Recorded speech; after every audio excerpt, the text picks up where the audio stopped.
Mina olen Olga Olginast. Hiljuti kolisin Tartust. Siin Olgina külas pidi odav elu olema. Sain odava üürikorteri.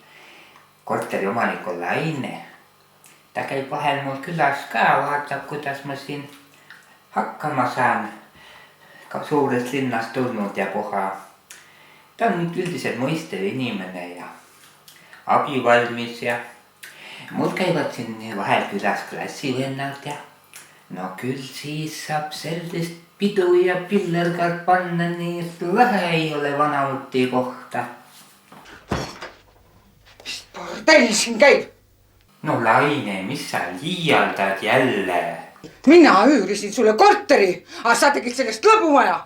Kuule Laine, ega sa nüüd Lepiku Salme puskarist ennast deliiriumisse ei ole joonud?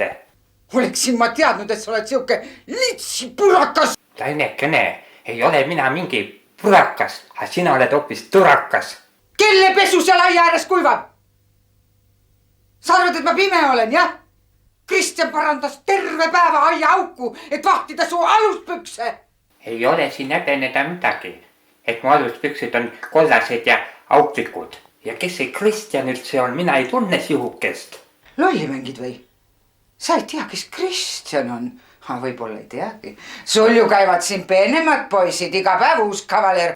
Kuule Laine, minu kodus võivad külalised käia. Sa oled ennast ikka segaseks joonud. Siin on minu korter, aga mitte mingi diskopunker.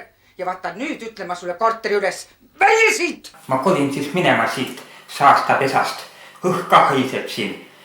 Kolin lähen jah Tartu tagasi. Seal on vähemalt heade mõtete linn. Ja sealt saab kultuuri, Tartu vaimu. Aga mis siin Ida-Irumaa põlevkivi tööstuse pesas leidub? Ainult saasta ja haisu.